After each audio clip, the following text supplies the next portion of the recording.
ایک نسخہ عرض کرتا ہوں کیونکہ نسخے بہت کام آتے ہیں، لوگوں کے بہت کام آتے ہیں. ہر ایک کو 140 ٹائم صبح کو پڑھ. بسم اللہ الرحمن الرحیم.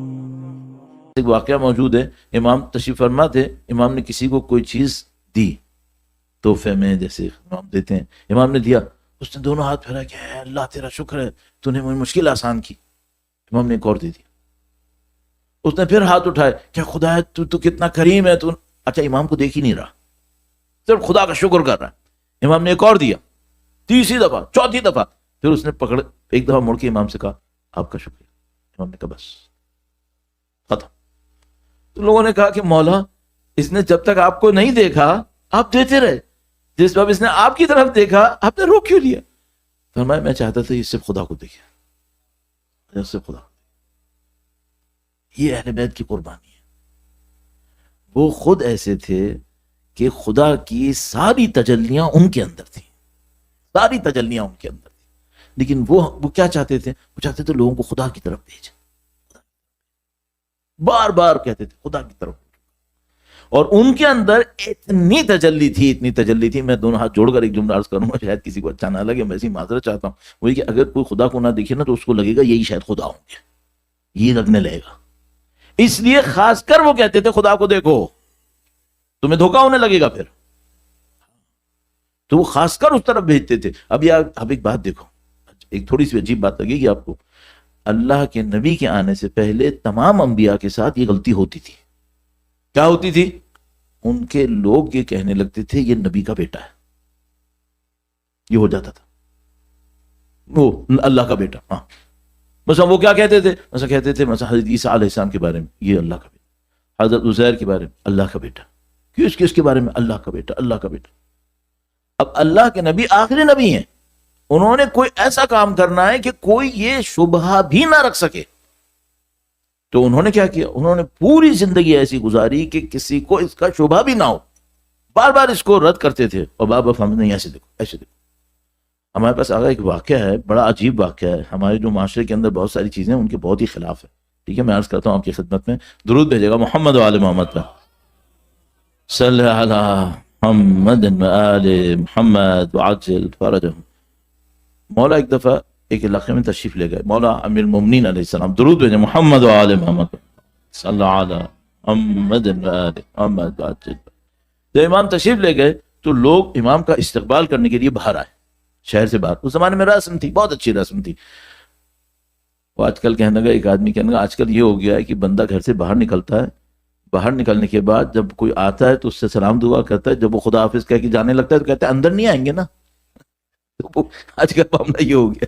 تو پہلے والے لوگ شہر کے باہر جاتے تھے بندے کو لینے کے لیے، مثلا وہ بندہ آ جائے، ابھی بھی کرتے ہیں باہر ایئرپورٹ تک آتے ہیں، تو وہ جاتے تھے باہر لینے کے لیے. تو امیر مومن تشریف لائے، لوگ باہر تک آئے لینے کے لیے. جب شہر کی طرف جا رہے تھے تو کچھ لوگ امیر مومنین کے آگے آگے بھاگ رہے تھے. مولانا فرمایا تو کیا کر رہے ہو؟ کہا ہم اپنی جو گورنرز ہوتے ہیں، رولرز ہوتے ہیں، ان کی رسپیکٹ میں ان کے آگے آگے بھاگتے ہیں. امام نے فرمایا نہیں، کوئی ضرورت نہیں ہے، ساتھ چلو یا تو تم پیچھے آ جاؤ، آگے آگے میرے بھاگنے کی ضرورت نہیں ہے. تو مجھے اس میں ایک بات سمجھ میں آئی، یہ جو ہمارے اسکواڈس چلتے ہیں، امام ہوتے تو نہیں مانتے، امام ہوتے تو نہیں مانتے. امام کیا چاہ رہے تھے؟ امام یہ چاہ رہے تھے تم کیوں اپنے آپ کو ایسے کر رہے ہو؟ امام کا مقام کیا ہے کوئی نہیں جانتا، کوئی نہیں جانتا. جو کچھ امام کا مقام ہے اسے خدا ہی جانتا. یہ مقام نہ ہوتا تو خدا نے ان کے زمین پہ آنے کے لیے اپنا گھر کیوں چنا؟ یہ کہ امام کے زمین پہ آنے کے لیے اس نے اپنا گھر چنا. یہ خود بتا رہا ہے کہ امام کا مقام کیا. لیکن امام نے کیا کہا؟ امام نے کہا نہیں، میرے آگے نہیں دوڑو، پیچھے ہٹو، ساتھ چلو، ختم ہو گئی بات. صحیح. اب تو ہمیں اور آپ کو یہ دیکھنا پڑے گا بھئی بندہ خدا کون ہے. بندہ خدا وہ ہے جو یہ نہیں کرتا مجھے کیا چاہیے.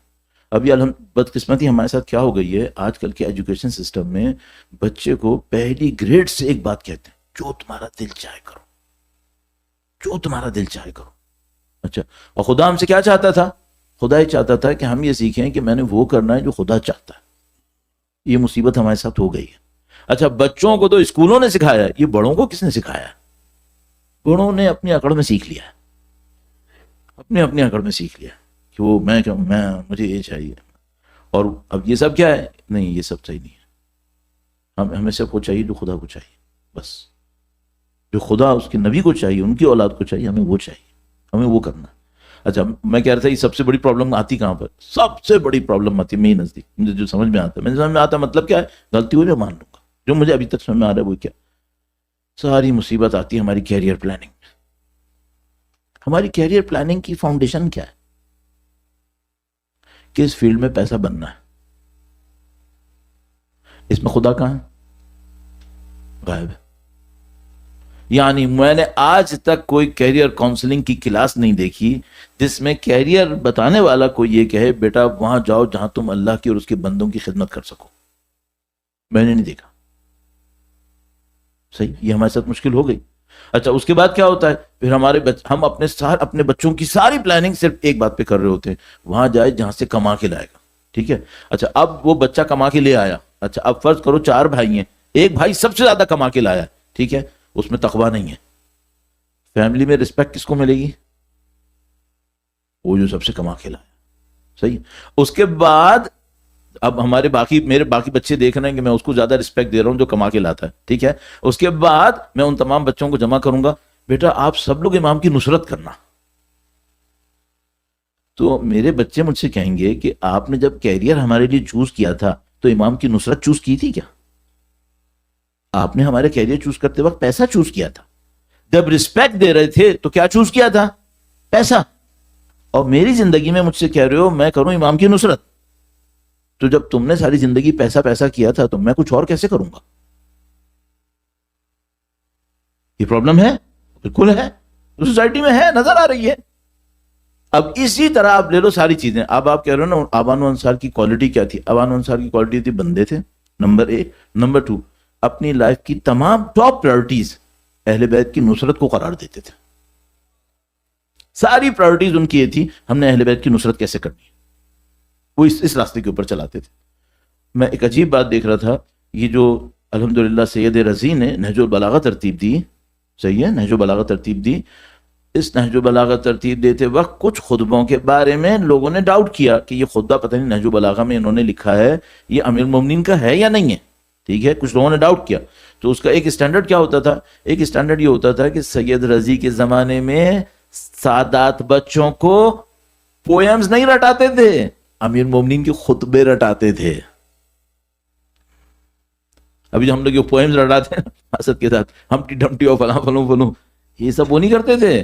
وہ کیا سناتے تھے؟ کہتے بیٹا امام کا وہ خطبہ سناؤ، مقابلے اس پہ ہوتے تھے کہ اس نے یہ خطبہ سنایا، اس نے وہ خطبہ سنایا، اب یہ ٹھیک ہے اس کی زیادہ اچھا سناتا، یہ تھا۔ اس کے بعد ان کے بچے امیر المومنین پہ جان دیتے تھے۔ پروردگار عالم نے قرآن کریم کے اندر کئی مقامات پر اصرار کیا ہے کہ اس کی نعمتوں کو کوئی نہیں گن پائے گا۔ صراحت کے ساتھ آیہ کریمہ میں ارشاد فرمایا ان تعدوا نعمت اللہ لا تحصوها، اگر تم اللہ کی نعمتوں کو گننا چاہو اللہ کی نعمتوں کو نہیں گن سکو۔ کیوں خداوند متعال نے یہ دعویٰ کیا ہے؟ یعنی اس میں ظاہر کوئی شبہ نہیں ہے کہ خداوند متعال اس زمین کا، اس پوری کائنات کا، اس نظام کا خالق ہے۔ جو کچھ ہمارے پاس ہے اصل میں ہمارا نہیں ہے، خدا ہی کا ہے۔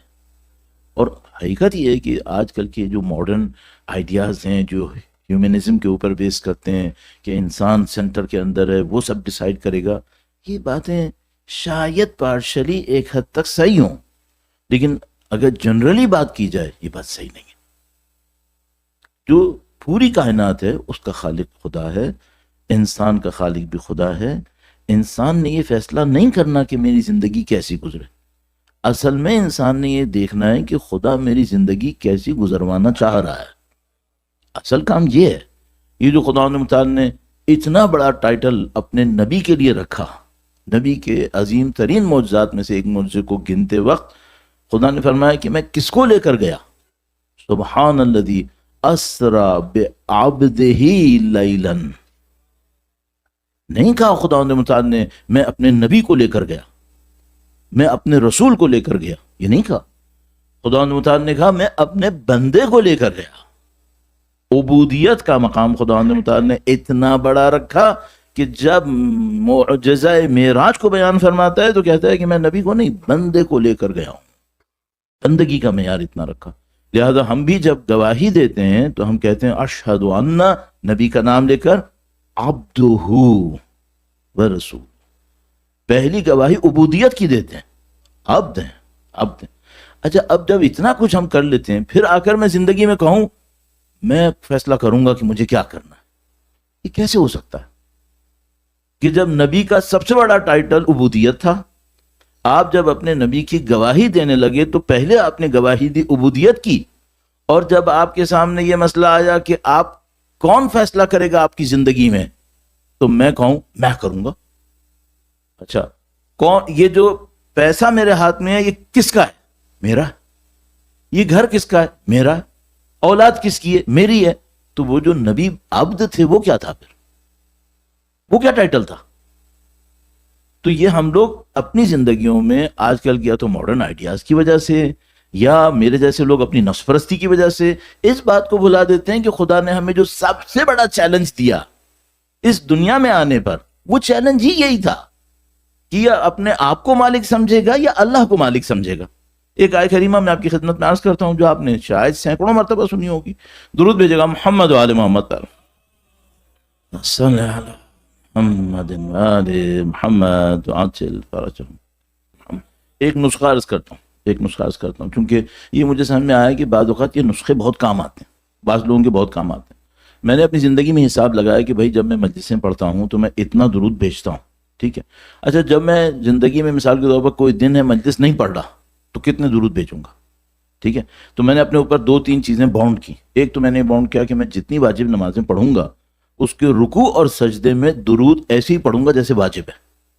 واجب نہیں ہے، بغیر اس کے بھی ذکر کیا جا سکتا ہے. 3 دفعہ کہہ دو سبحان اللہ سبحان اللہ سبحان اللہ، کر سکتے. ایک مرتبہ کہہ دو سبحان ربی العظیم و بحمدہ، کافی ہے.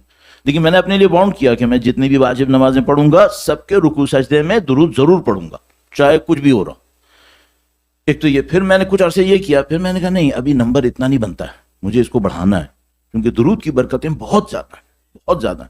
تو میں نے اپنے اوپر پابندی لگائی، وہ یہ کہ میں ٹریولنگ کروں یا گھر پر ہوں کہیں پر بھی ہوں گا، میں صبح چہاردہ معصومین کے نام پر ہر ایک کو مثلاً 10 دفعہ درود پڑھتے ہوئے 140 ٹائم صبح کو درود پڑھوں گا. اس 140 ٹائم میں کیا کرتا ہوں؟